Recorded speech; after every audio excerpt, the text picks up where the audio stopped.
하나님께서 오늘 우리에게 주시는 말씀은 시편 107편 1절부터 9절까지의 말씀입니다. 여호와께 감사하라. 그는 선하시며 그 인자하심이 영원함이로다. 여호와의 속량을 받은 자들은 이같이 말할지어다. 여호와께서 대적의 손에서 그들을 속량하사 동서남북 각 지방에서부터 모으셨도다. 그들이 광야 사막길에서 방황하며 거주할 성읍을 찾지 못하고 줄이고 목이 말라 그들의 영혼이 그들 안에서 피곤하였도다. 이에 그들이 근심 중에 여호와께 부르짖음에 그들의 고통에서 건지시고 또 바른 길로 인도하사 거주할 성읍에 이르게 하셨도다.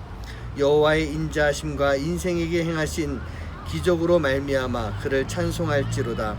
그가 사모하는 영혼에게 만족을 주시며 줄인 영혼에게 좋은 것으로 채워주심이로다. 아멘. 네, 시편이 105편, 106편, 107편은 이 세 가지가 다 이스라엘의 역사 속에서 역사하시고 섭리하신 하나님, 그 하나님에 대해서 찬양하는 감사의 시로 이루어져 있습니다. 105장을 보고 있으면 아브라함부터 출애굽까지, 106장은 출애굽부터 다윗 왕조까지, 그리고 107장은 포로 귀환 이후에 지어진 그런 하나님 앞에 드리는 감사의 내용이 시인 것입니다.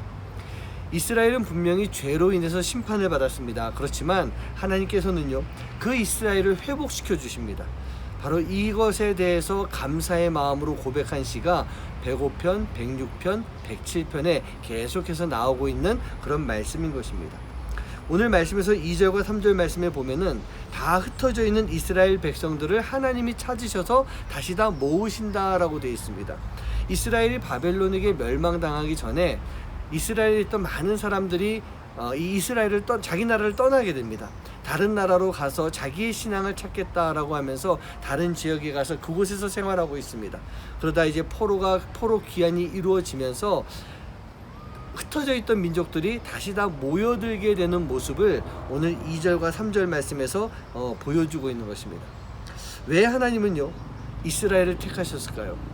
많은 나라들이 있고 많은 민족들이 있었는데 왜 굳이 이스라엘을 택해서, 우리가 알고 있지만 이스라엘이 온전한 민족, 정말 하나님 앞에 바로 서 있는 민족이라고 할 수가 없지 않았습니까? 그런데 왜 이스라엘을 세우셨냐는 얘기예요. 근데 그거에 대한 답은 뭔지 아십니까?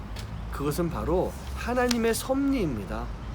내가 어떻게 다룰 수 없고 내가 따질 수 없는 하나님의 주권이고 하나님의 섭리란 얘기예요.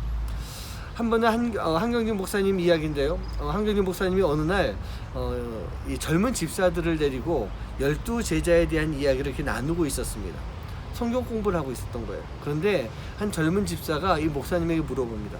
목사님, 왜 하나님은 이 가롯 유다 같은 사람을 예수님의 제자로 택하셨습니까? 왜 예수님은 그 못된 유다를 택하셔서 예수님 당신을 또 이렇게 팔게끔 만들고 십자가에 매달리게 하는 그 일 가운데 이렇게 못된 사람을 세우셨습니까?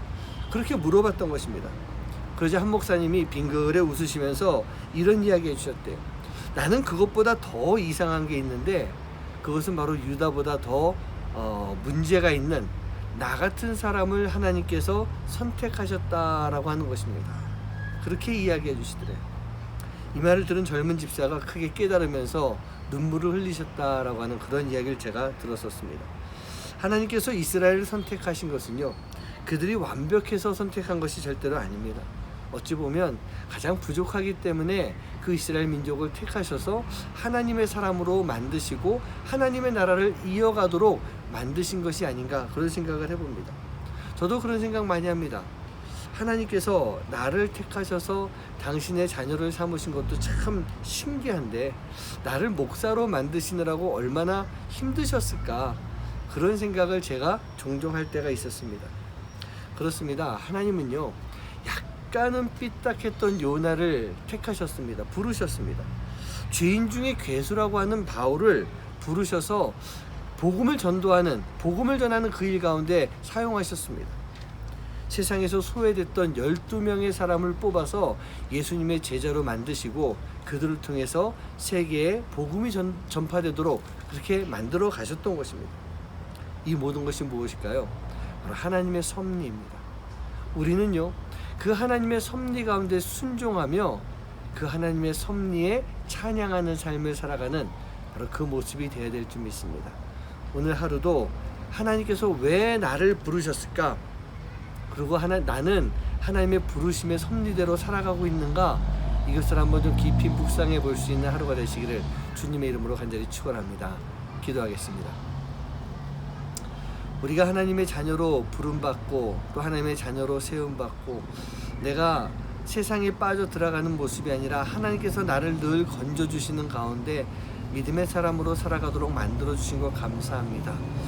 하나님의 섭리가 있기에 내가 하나님의 자녀가 됐는데 하나님, 우리는 그 하나님의 섭리에 순종하고 그 하나님의 섭리를 바라보며 찬양하는 삶을 살아갈 수 있는 우리 하나님의 귀한 자녀들 될 수 있도록 인도하여 주시옵소서. 오늘 하루도 하나님이 왜 나를 부르셨는가, 내가 하나님의 부르심에 합당한 삶을 살고 있는가 깊이 묵상하는 하루가 될 수 있도록 주님 인도하여 주시옵소서. 이 모든 말씀 예수님의 이름으로 간절히 기도하옵나이다. 아멘. 아침마다 새롭고 늘 새로우니